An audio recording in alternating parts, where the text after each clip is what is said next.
Este momento é o centro do nosso culto, viu, irmãos? E é o momento mais importante. Se é uma marca no protestantismo, é que o centro do nosso culto é a pregação da palavra. E por isso que o protestantismo deslocou o púlpito para o centro da nave. E eu queria convidar você ao texto de Efésios, ou se você não estiver com a sua Bíblia, acompanhe, que estará na tela. Efésios capítulo 3. Todas as terças-feiras, às 20 horas, nós temos estudado o livro de Efésios, versículo por versículo. E aqueles que estão acompanhando, passamos por esses versos nas últimas semanas. Nós estamos no começo do capítulo 4, na nossa série de estudos bíblicos online, na terça. É só você entrar no YouTube às 8 horas da noite, e nós estaremos lá no estudo bíblico às terças-feiras. Mas esse texto nos marcou bastante, e eu disse que eu pregaria hoje, no aniversário da igreja, o texto de Efésios capítulo 3, a partir do versículo 14.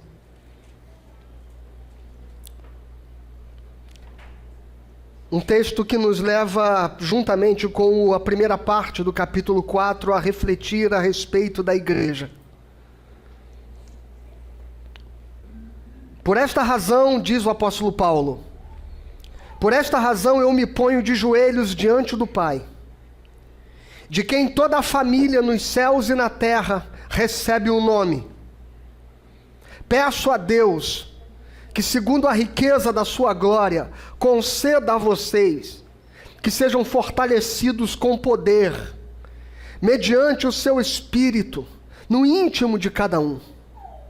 E assim, pela fé, que Cristo habite no coração de vocês, estando vocês enraizados e alicerçados em amor.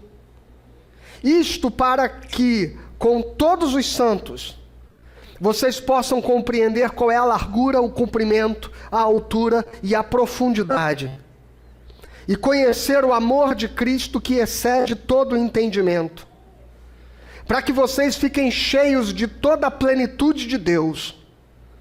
Ora, aquele que é poderoso para fazer infinitamente mais do que tudo o que pedimos ou pensamos, conforme o seu poder que opera em nós, a Ele seja a glória na igreja e em Cristo Jesus, por todas as gerações, para todo sempre. Amém. Por isso ele continua no capítulo 4, o prisioneiro no Senhor, peço que vocês vivam de maneira digna da vocação que foram chamados, com toda humildade e mansidão, com longanimidade, suportando uns aos outros em amor, fazendo tudo para preservar a unidade do Espírito no vínculo da paz. Há somente um corpo e um só Espírito, como também é uma só esperança para a qual vocês foram chamados. Há um só Senhor, uma só fé, um só batismo, um só Deus e Pai de todos, o qual é sobre todos e age por meio de todos e está em todos. Até aqui. Pai, conduz a Tua palavra e ministra com a sabedoria do Espírito Santo a cada coração. Ilumina as mentes, ó Deus, para que possamos compreender, como Paulo disse aqui, por esta causa eu me ponho de joelhos, para que vocês possam ter Cristo habitando no coração de vocês. Então que Cristo entre em cada coração, habite em cada coração, e que a compreensão, ó Deus, da dimensão, da largura, da altura, da profundidade, do comprimento do amor de Cristo, esteja aqui, nesta manhã, neste auditório, no nome de Jesus. Amém. Aleluia. Bom, irmãos, esse texto é uma transição. Deixa eu botar a Bíblia aqui. Esse texto é uma transição entre a primeira parte do livro de Efésios e a segunda parte. Porque o apóstolo Paulo, ele está falando de um fundamento teológico a respeito da vida cristã, para a partir do capítulo 4 falar a respeito das implicações práticas de sermos cristãos. E o primeiro aspecto que o apóstolo Paulo vai tratar no capítulo 4 é a respeito da igreja. O exercício da vida cristã passa pela igreja. E é muito importante nós falarmos sobre isso hoje. Porque nós estamos vivendo num tempo onde as pessoas dizem: eu amo Jesus, mas eu não gosto da igreja. A minha igreja é minha própria casa, é minha família. Eu não preciso congregar para ser cristão, e tem muita gente ensinando isso por aí. E isso é uma meia verdade apenas. Porque nós precisamos entender que o fato de muitos de nós nos decepcionarmos muitas vezes com a igreja,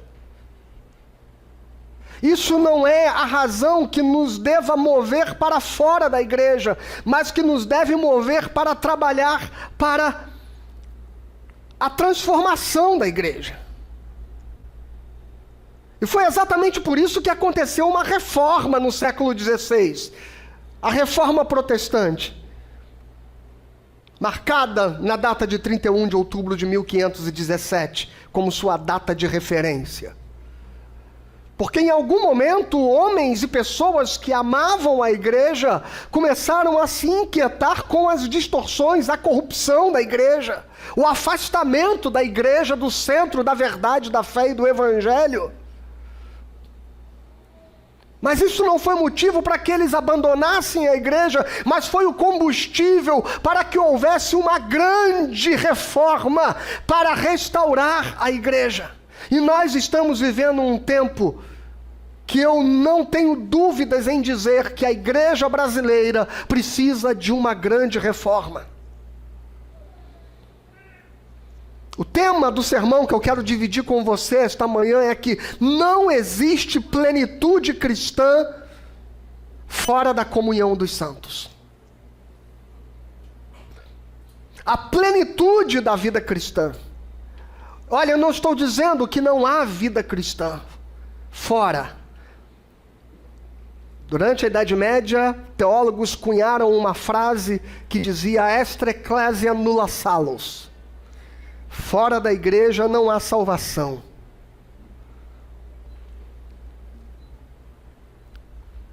Era uma tentativa de dizer e de forçar as pessoas a estarem dentro da igreja institucional. Veja, eu não estou dizendo que não há vida cristã fora da igreja. Há vida cristã fora da igreja, e há gente cristã espalhada pelo mundo que você nem imagina, e há gente de Deus em tanto lugar que a gente nem sonha que é gente de Deus, e que a gente vai encontrar nos céus e na glória de Deus. E quando a gente olhar, a gente vai dizer assim: mas ele não era daquela crença, ele não era daquele país onde a religião era tal, e a gente vai se surpreender em perceber que o evangelho, ele é maior do que a institucionalização que fizeram da fé. Entretanto, eu estou dizendo que não há plenitude cristã fora da comunhão, fora da congregação dos santos. E é disso que Paulo está dizendo aqui em Efésios. Irmãos, nós estamos vivendo um tempo muito difícil. Eu disse aqui alguns dias atrás, eu entendo os desigrejados. Eu entendo muita gente que tem feito um movimento para fora da igreja institucional. Porque a igreja institucional adoeceu de uma tal maneira, atrás de legalismos, de abuso espiritual, de corrupção financeira, de corrupção política. Pessoas sendo usadas para a satisfação da sede de poder e da ganância de muitas lideranças religiosas. A igreja brasileira se dividiu. Ontem mesmo, enquanto eu falava com o irmão no telefone, que ele tem estado muito ausente da comunidade, ele disse assim: pastor, veja bem, eu tô até para marcar um gabinete, porque eu estou frequentando uma igreja tal, luterana inclusive, porque as minhas filhas, depois dos últimos anos do que aconteceu com este racha político dentro das igrejas, elas simplesmente estavam sem igreja. E eu fui para Niterói, onde elas moram, e tentei estimulá-las, e a gente encontrou uma igreja luterana, que elas se sentiram acolhidas, então eu estou indo com elas lá, e as filhas deles estão voltando para a igreja. Eu disse assim: cuida das suas filhas, meu irmão, bênção de Deus, que bom que vocês acharam uma igreja, e que bom que acharam uma igreja histórica, reformada, séria, de teologia séria, e que fugiu desta corrupção ideológica que tomou conta das igrejas brasileiras. Eu sei que a igreja tem decepcionado muita gente. Eu entendo os desigrejados. Mas ao mesmo tempo eu quero dizer a você, meu irmão e minha irmã, que a resposta bíblica nunca foi abandonar a igreja. A resposta bíblica sempre foi buscar com que a igreja seja restaurada. As igrejas da Ásia Menor, as 7 igrejas do Apocalipse, Éfeso, Pérgamo, Esmirna, Sardes, Tiatira, Filadélfia e Laodiceia, aquelas igrejas todas a quem o Senhor Jesus Cristo enviou cartas que foram escritas pelo apóstolo João. Aquelas igrejas, cada qual, exceto Filadélfia e exceto Sardes, elas tinham seus erros. Questões muito sérias em algumas delas, inclusive. Mas o Senhor não abandonou nenhuma delas, ao contrário, a palavra bíblica para esta igreja que se corrompeu é: arrependa-se. Arrependa-se. O nosso desafio é buscar com que a igreja ela possa se arrepender e possa voltar ao Evangelho. Voltemos ao Evangelho. Porque Cristo, veja, e essa é uma distorção da pregação cristã. Nós ouvimos com muita frequência a seguinte frase: a salvação ela é individual. Por que eu digo que isso é uma distorção da fé cristã? Porque por mais que a salvação esteja diretamente relacionada a uma fé pessoal, Jesus Cristo não veio salvar indivíduos, Jesus Cristo veio formar um povo.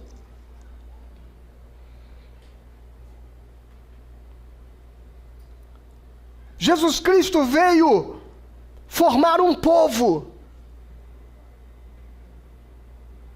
E a palavra igreja, ela não foi construída por Constantino no século IV, quando a igreja, a partir do Édito de Milão, do ano de 313 depois de Cristo, se institucionalizou em torno do Império Romano. E ali nasceu a Igreja Católica, como nós a conhecemos.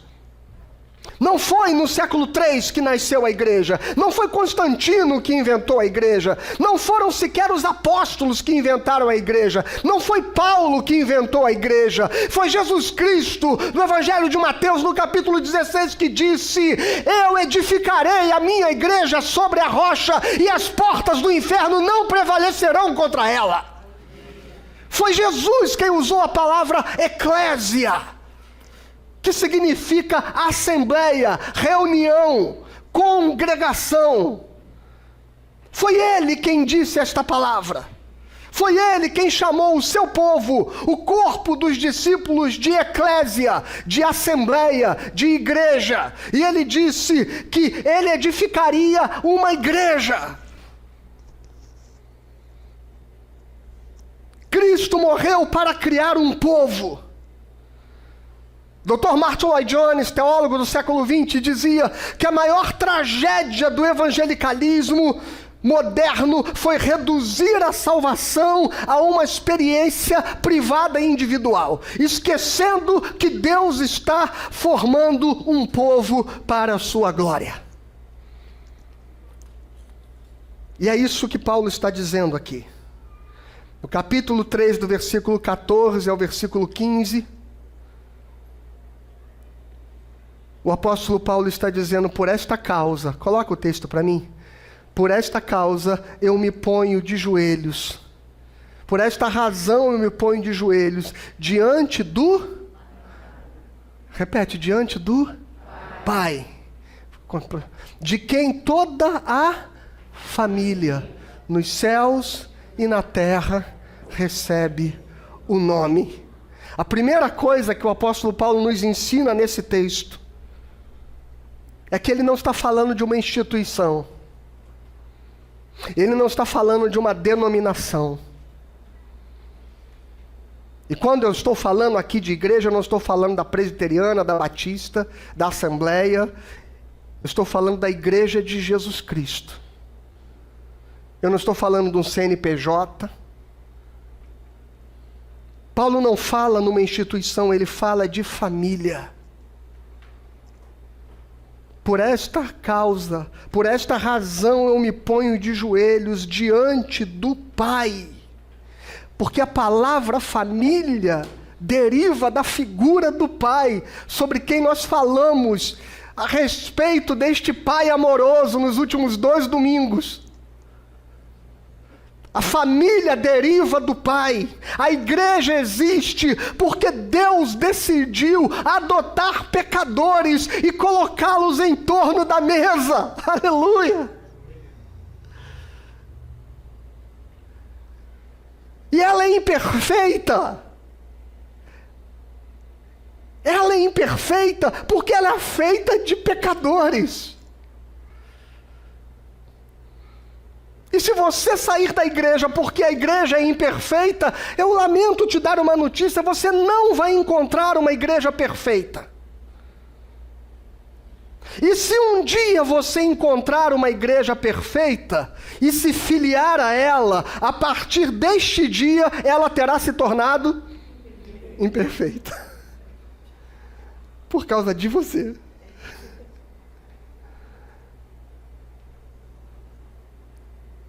Por causa de mim a igreja é imperfeita. Por causa de você a igreja é imperfeita. Por causa das nossas vaidades, por causa do nosso orgulho, por causa das nossas limitações, por causa das nossas idiosincrasias, por causa das nossas patologias.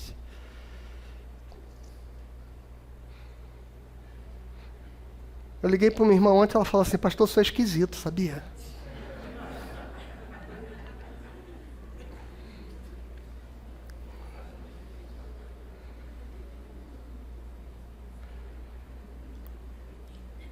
Aí eu liguei para outra que falou assim: gente, é o pastor ligando para mim.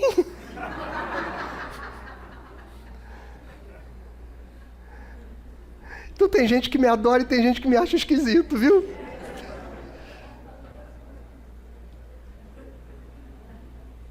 A igreja é imperfeita por causa de nós. Mas o grande desafio da igreja é entender que o Senhor chama ela da comunidade dos santos. Como pode ser chamada de uma comunidade dos santos? Um lugar que reúne gente tão estranha, esquisita e imperfeita. Gente que erra, gente que falha. Gente que às vezes se magoa, gente que briga.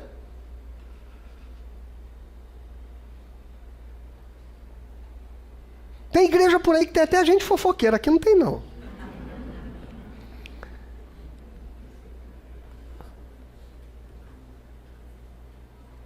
Esta igreja é chamada de santa,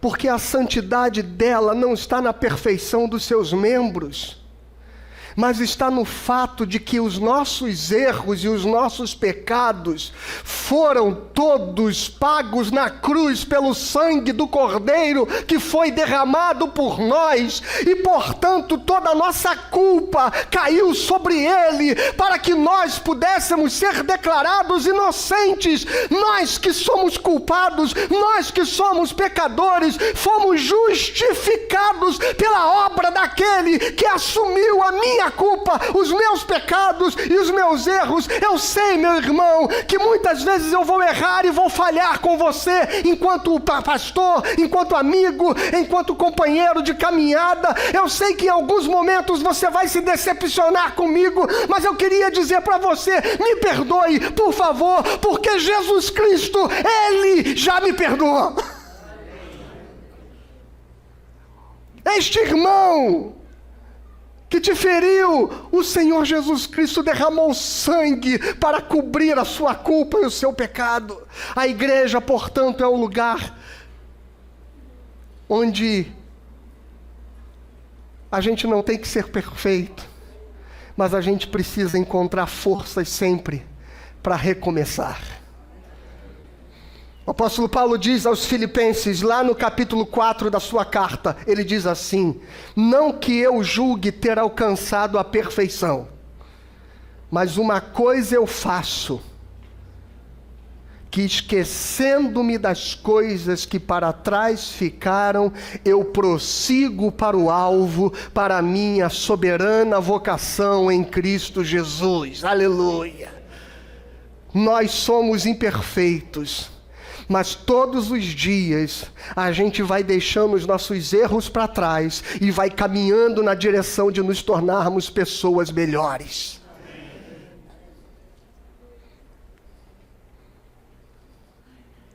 Eu falei no estudo bíblico de terça que durante esta semana o Jorjão, cadê o Jorge? O Jorge está ali. O Jorge estava com um pastor amigo nosso, que já pregou aqui, pastor Armando. O presbítero Maurício conhece bem o Armando. E o Armando, ele entrou no Zap e falou assim, mandou uma foto dele com o Jorge, sabendo que o Jorge é membro da minha igreja, da nossa igreja. E aí eu falei assim: Jorjão, membro nosso querido e coisa e tal. E aí o Armando colocou assim: a gente está aqui falando mal de você. Aí eu falei assim: mano, me chama, porque eu sei sobre mim coisas muito piores. Eu sei coisas muito piores a respeito de mim. Então me chama para essa conversa. Mas Jesus Cristo morreu por nós. A gente não é um grupo de consumidores religiosos, irmãos. A gente não é uma ONG. A gente não é uma organização. Nós somos um organismo. A Bíblia nos chama de corpo. E a Bíblia diz que num corpo, o apóstolo Paulo fala, ninguém pode prescindir de ninguém. O olho não pode dizer à mão, não preciso de você. A mão não pode dizer ao pé, eu não preciso de você. E o apóstolo Paulo usa uma outra metáfora e ele diz assim: quando uma parte do corpo adoece, todo o corpo está doente.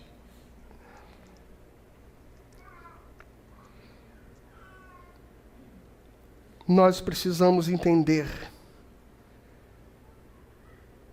que quem abandona a família porque ela possui problemas, jamais vai experimentar o propósito para o qual ele foi chamado a fazer parte desta família. A igreja não é um auditório, não é um show. Vocês não são plateia. Vocês são o corpo de Cristo reunido aqui neste lugar. Segunda coisa, está no verso 16 ao verso 17. Peço a Deus que, segundo a riqueza da sua glória, conceda a vocês que sejam fortalecidos com o poder mediante o seu Espírito no íntimo de cada um, e assim pela fé que Cristo habite no coração de vocês, estando vocês enraizados e alicerçados em amor. Percebe que o apóstolo Paulo ele conjuga aqui que esta é a segunda coisa: o fortalecimento espiritual acontece no interior, mas nunca em isolamento. Você cresce espiritualmente, individualmente. Você edifica a sua vida espiritual no seu interior. E o apóstolo Paulo diz que haja uma obra de Deus, que ele se revele no interior de vocês. Mas veja, e Martin Lloyd Jones ele detalha isso, como Paulo, ao mesmo tempo que fala no seu interior, ao tempo inteiro ele conjuga todos os verbos no plural. E ele termina o verso dizendo: para que vocês estejam alicerçados em amor. Alicerçados em amor. Que sejamos fortalecidos individualmente, interiormente, mas que estejamos unidos em amor.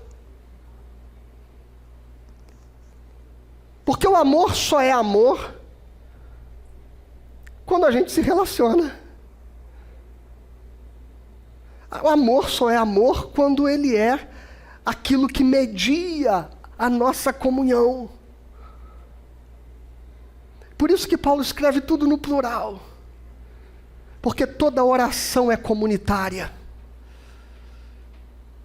Porque não há uma fé individual apenas. Jesus Cristo, quando disse: quando vocês forem orar, vocês vão orar da seguinte forma. E qual foi a oração que Jesus ensinou? Vamos lá? Pai nosso que estás no céu, santificado seja o teu nome. Venha a nós o nosso reino. Seja feita a tua vontade, assim na terra como no céu. O pão nosso.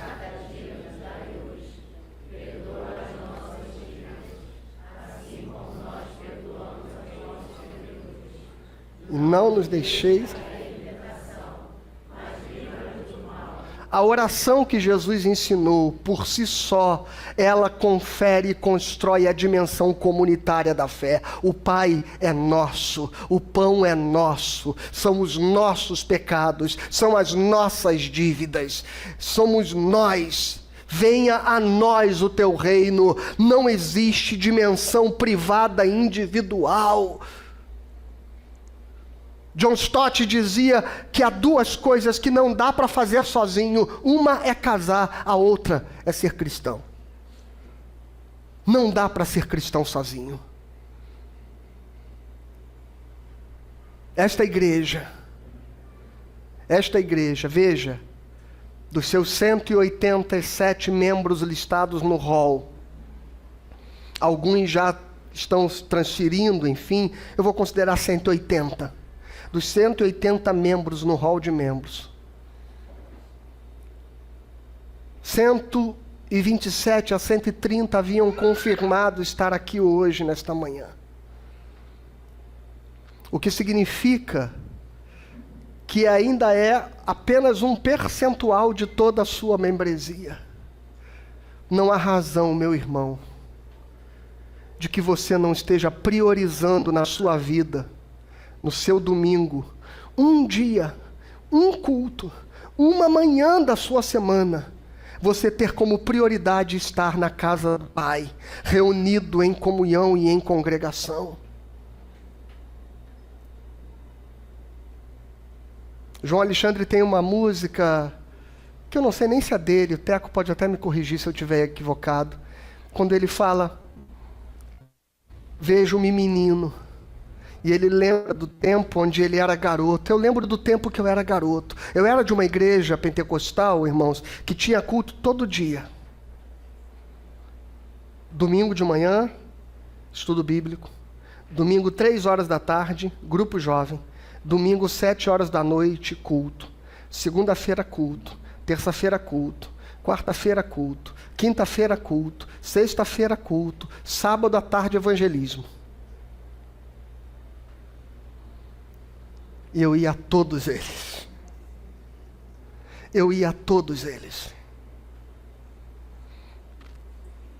Pastor, você não estudava e era o melhor aluno da classe. Só ultrapassado de vez em quando pela Genice. Né, Genice? Era eu e ela.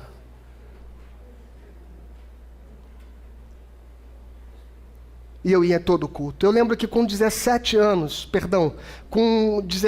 anos, eu comecei a fazer estágio e eu comecei a estagiar.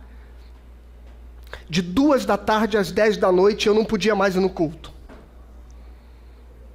Quando dava 8 horas da noite, que era a hora do culto, eu me trancava no banheiro do trabalho e chorava.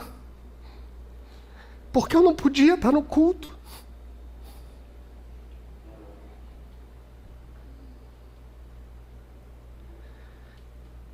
E aí eu lembro que teve um dia, já depois de eu estar na igreja presbiteriana, que a gente só tinha culto domingo de manhã e domingo de noite, e não tinha mais culto todos os dias da semana. Eu lembro que teve uma vez que eu fiz uma cirurgia, eu fiz uma septoplastia, uma sinusectomia, abri aqui, sabe aquela que levanta a face aqui, raspa tudo aqui por dentro, depois desce, cola tudo de novo. Eu fiz esta cirurgia e eu não podia me mover, eu tinha que ficar em casa sentado, porque se eu me movesse sangrava muito. E foi uma recuperação terrível, foram 2 semanas, e eu fiquei, e tinha sido a primeira vez que eu tinha ficado 2 semanas sem poder estar no culto.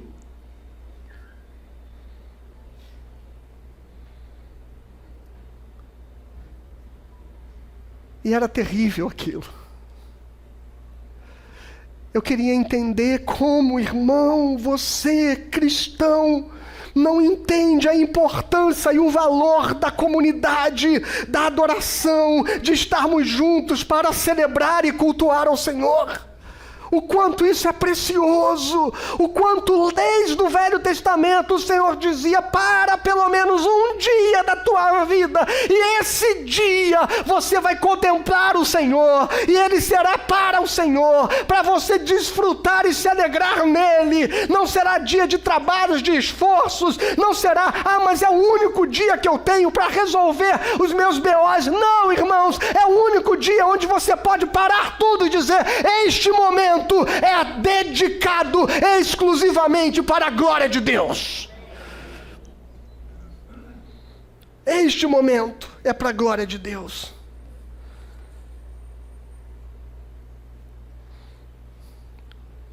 Porque no capítulo 2 deste mesmo livro de Efésios, o apóstolo Paulo diz que nós somos um edifício, sabe? Edificados juntos, nós crescemos juntos. Se você ler o capítulo 4 de Efésios, versos abaixo, coloca aí para mim, por favor. Deixa eu pegar meu óculos aqui.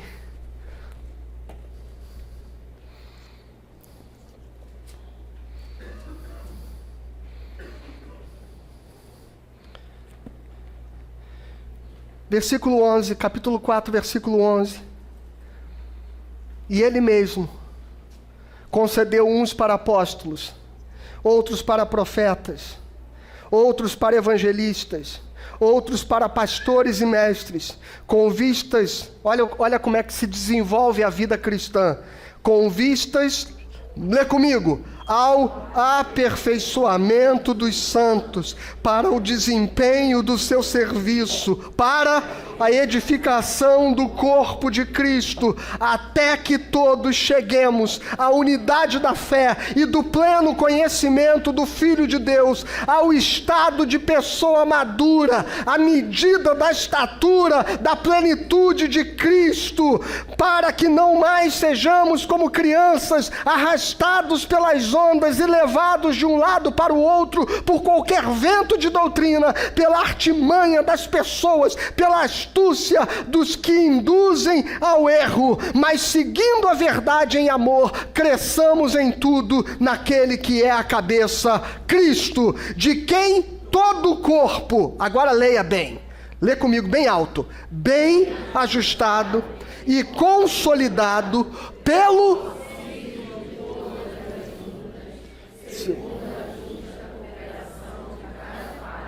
efetua o seu próprio crescimento para a edificação de si mesmo em amor. Percebe, irmãos, que para crescer espiritualmente, para se edificar em Deus, isso é fruto do funcionamento de todo o corpo, com a justa cooperação e ajuste. Paulo usa a expressão de todas as partes. Você é indispensável, você é importante, você é necessário para que nós possamos crescer enquanto corpo e igreja do Senhor Jesus Cristo. Você não pode ficar longe, meu irmão. Você não pode ficar distante. Você é necessário. E nós somos necessários na sua vida, como você é necessário na nossa. Eu sei, eu não sou um pastor pentecostal, e eu sei que isso é uma chatice, mas deu vontade de fazer, eu vou fazer. Fala para o seu irmão, você é necessário, e eu preciso de você aqui.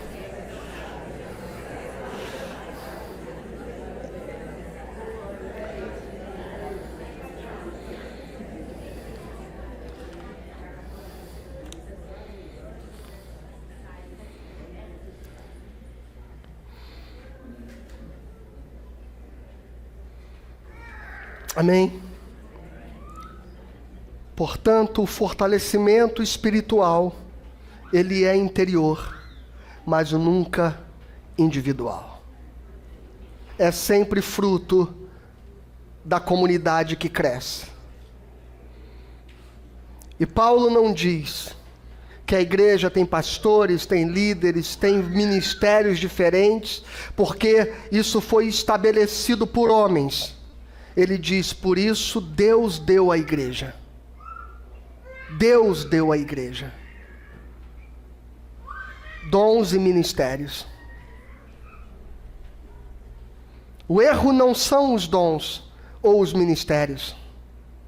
O erro são os homens que se apropriam deles. E aqui existem duas coisas, para eu terminar este segundo argumento. Aqui existem duas coisas muito tristes. A primeira delas está acontecendo hoje no Brasil, em boa parte das igrejas. Um culto à honra dos líderes. Há livros publicados que estão sendo manuais e guias de muitas comunidades evangélicas no Brasil, dizendo a respeito dos membros honrarem o seu líder. Uma pastora, inclusive, esposa do pastor presidente da igreja, disse que a igreja precisava honrá-la. E levou a igreja a honrá-la. Pagaram para ela lipoaspiração, cirurgia de silicone nos seios.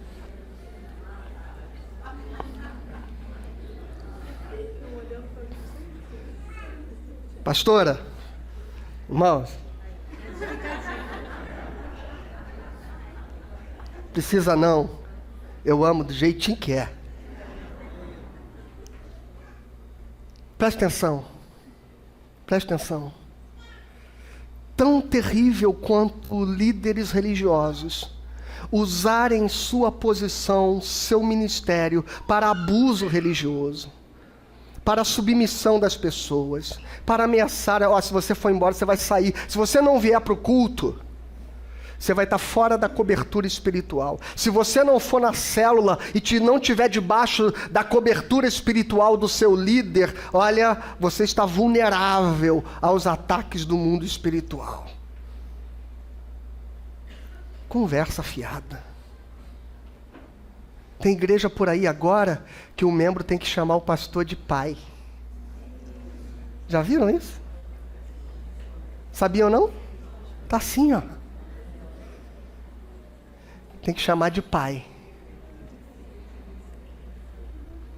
Tão terrível quanto os líderes religiosos usarem do seu lugar para coagir, para ameaçar, para submeter, para se locupletar, como se eles fossem superiores aos outros. E eu não sou superior a ninguém aqui nesta comunidade. Eu só estou aqui para você me ver, não porque este lugar me destaca como alguém mais importante que você. Eu tenho um ministério específico, mas eu não sou especial. Eu tenho um ministério específico. A uns Deus deu na igreja apóstolos, a outros profetas, outros evangelistas, outros pastores, outros mestres. Portanto, há diversos dons e ministérios. Paulo lá em Coríntios 12 descreve, em 1 Coríntios 11 descreve vários dons, e ele diz assim, mas é o mesmo Espírito. Ele escreve aqui no final, há um só Deus, um só Espírito, uma só fé, um só batismo, um só Senhor sobre todos. Portanto, nós não temos diferenças entre nós, senão os dons que Deus repartiu a cada um para servir. Não é para mandar, não é para ter poder, é para servir.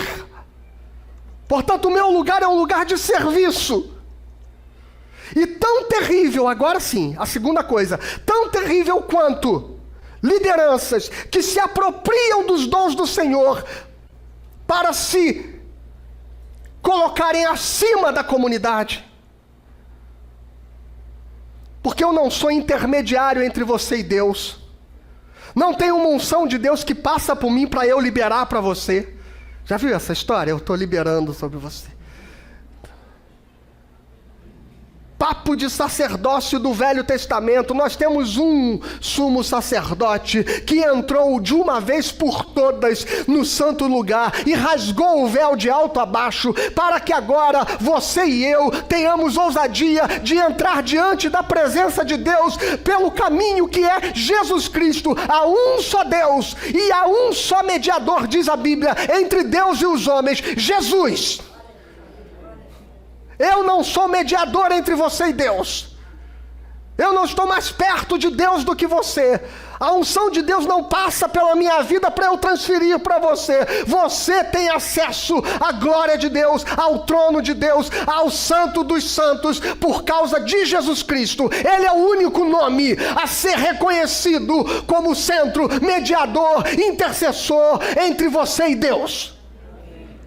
E não o pastor. E não a irmã de oração, e não o fulano de tal, e não o profeta. Nossos dons e ministérios são para serviço. Mas tão perigoso e terrível quanto o pastor e o líder se apropriarem dos dons, são as pessoas não reconhecerem o lugar que Deus chamou cada um para estar. Porque ao mesmo tempo que eu estou dizendo para você que meu lugar é de serviço, a Bíblia diz, reconheça o seu líder.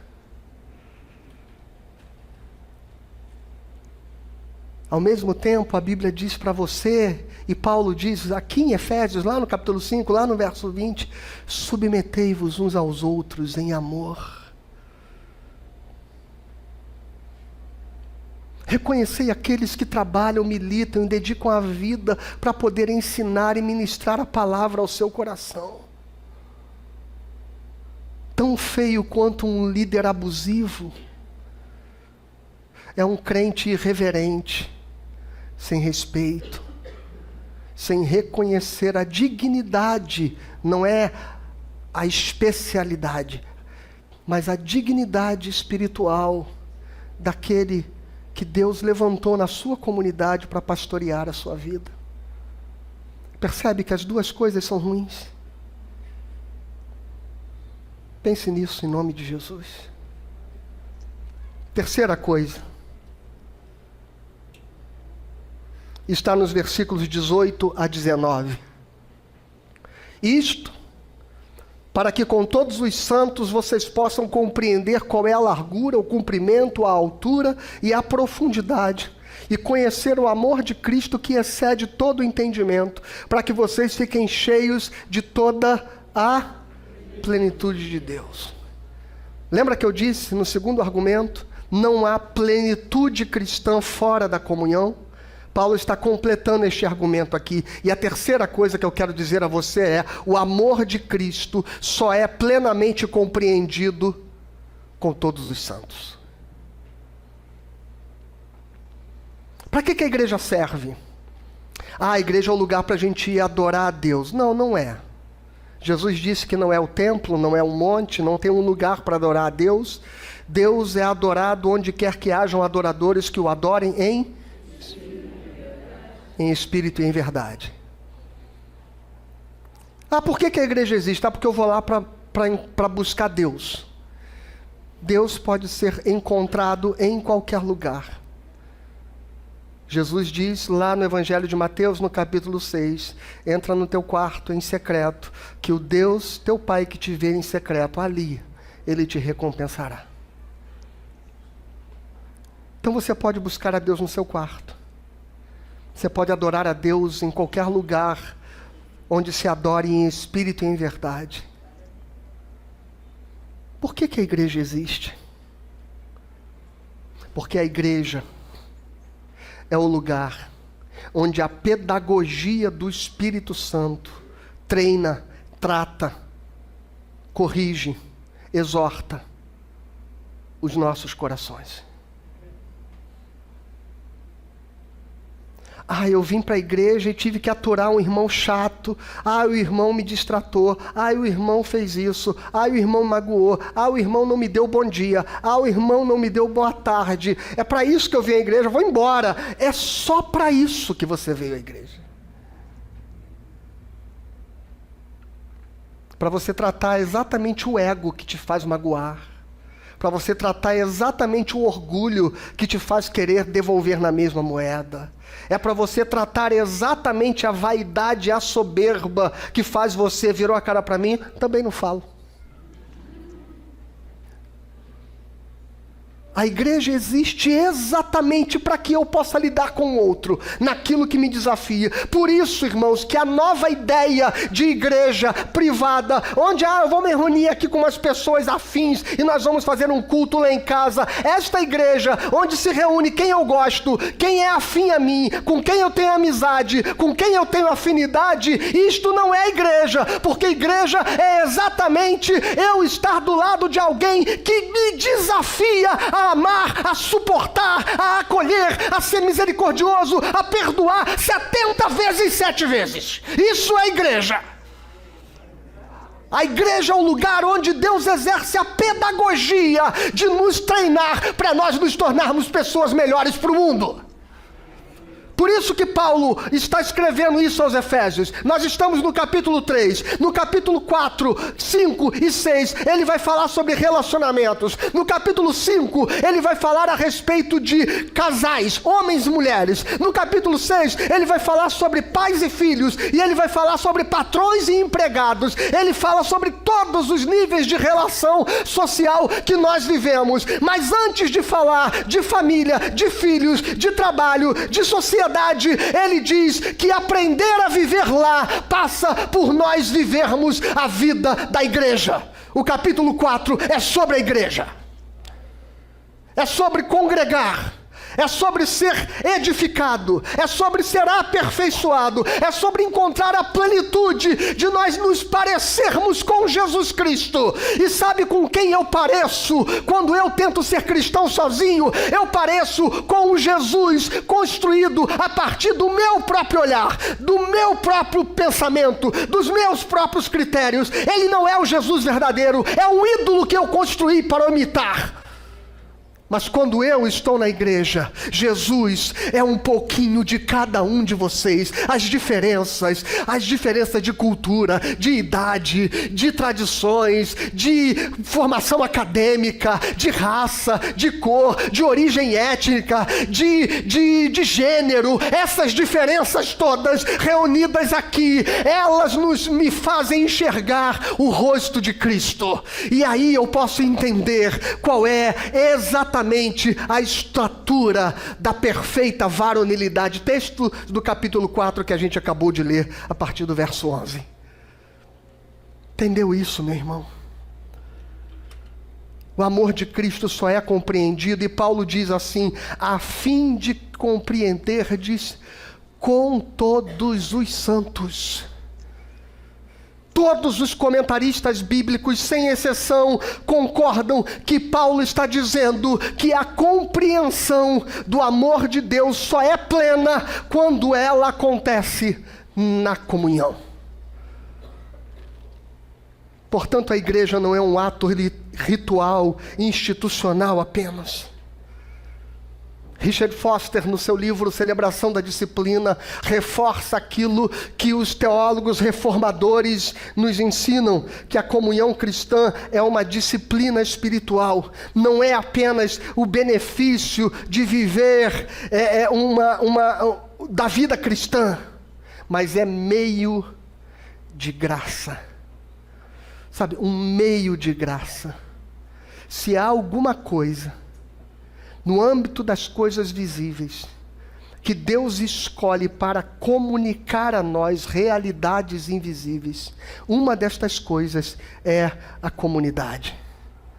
Não, eu não sou mediador de nada na sua relação com Deus, mas a comunidade, ela é expressão visível da graça de Deus sobre a sua vida.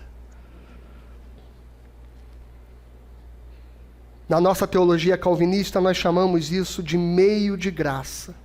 Funciona igual à oração, igual ao jejum, igual à leitura bíblica, igual à Santa Ceia. É um instrumento de Deus para ministrar para o seu coração. Eu preciso da igreja do Senhor. Martin Lloyd Jones afirma que nenhum cristão consegue compreender sozinho a riqueza do amor de Cristo. Nenhum cristão compreende isso sozinho. Por isso que o cristianismo tem a ver com discipulado. Cada pessoa revela um aspecto da graça de Deus. As crianças, os adolescentes, os jovens, as senhorinhas da maturidade. Por isso que hoje no culto de aniversário, cada departamento da igreja está participando.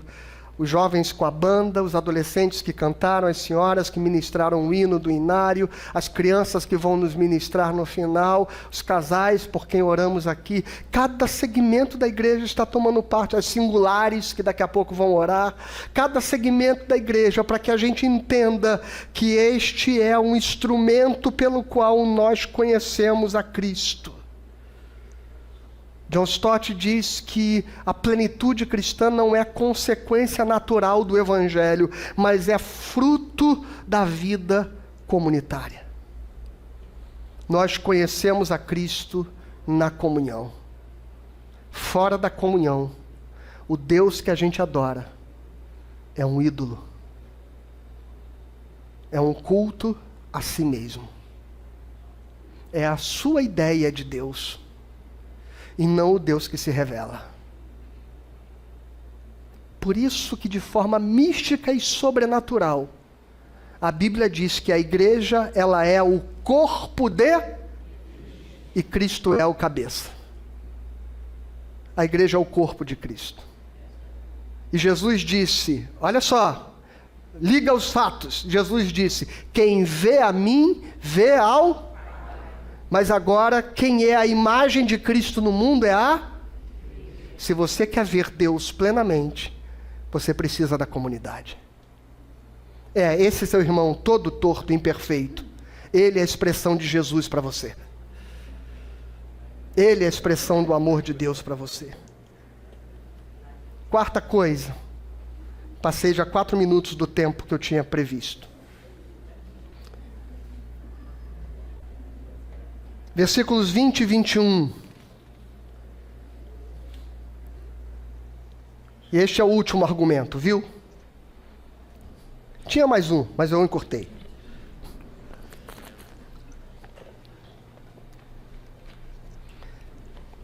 Essa é uma palavra linda de adoração. Vamos ler juntos? Ora.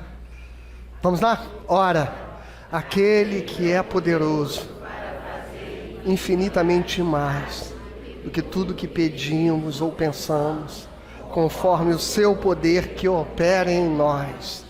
A Ele seja a glória na igreja e em Cristo Jesus, por todas as gerações. A oração de Paulo no capítulo 3 termina naquilo que nós chamamos na teologia de doxologia. Adoração. A adoração à Trindade Santíssima. Paulo não termina discutindo, ele termina adorando. Quando a gente entende o amor de Cristo, nós somos remetidos à adoração. Quem conhece o amor de Cristo, inevitavelmente tem necessidade de que a sua vida glorifique a Deus.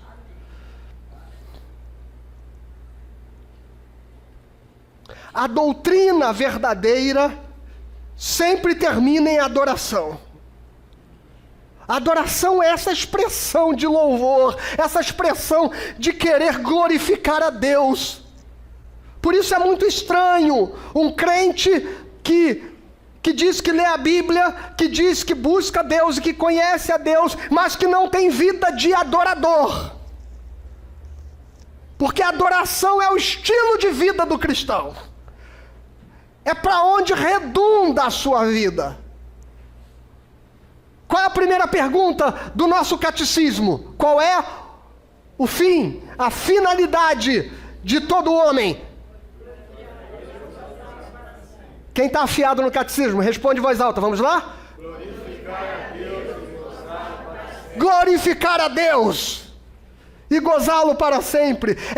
Este é o objetivo principal da nossa existência. Glorificar a Deus. Quando a teologia não leva ao culto, ela não foi entendida. Quando o teu relacionamento semanal com Deus não te empurrar para o culto, você não entendeu.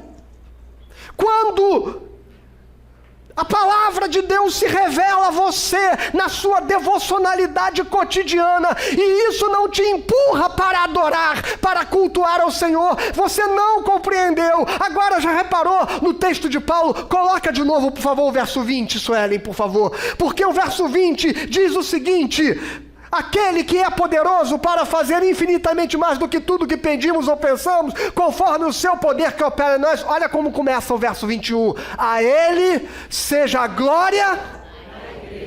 A glória onde?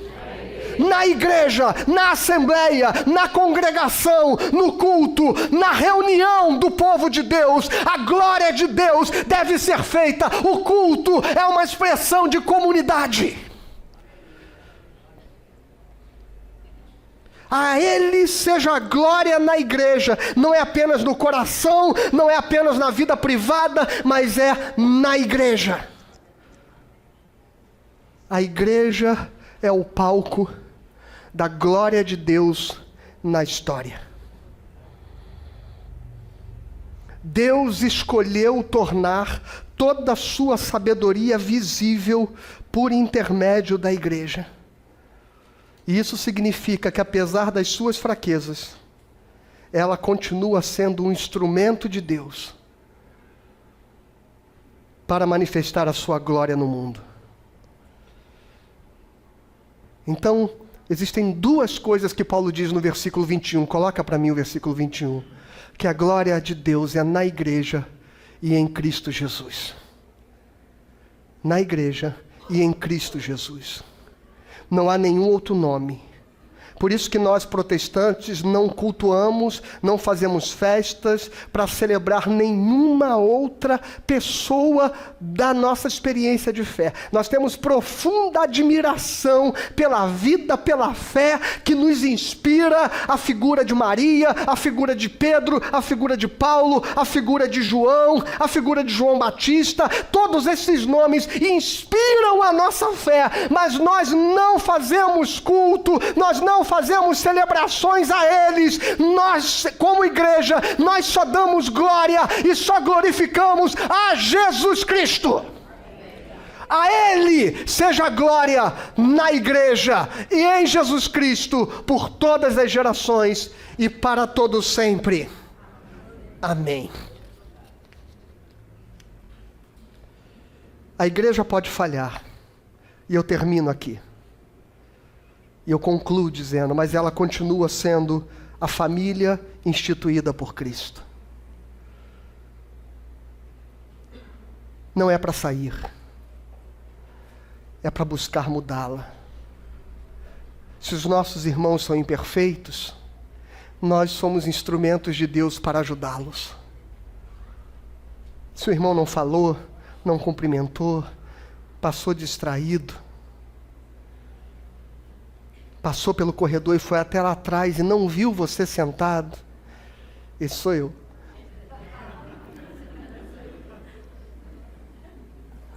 Ame-o. Esta é a igreja do Senhor. A comunhão é disciplina espiritual. E o culto é consequência da comunhão. Portanto, meu irmão, eu quero dizer para você que todo domingo eu gostaria de ver esta igreja exatamente assim. Sabe por quê?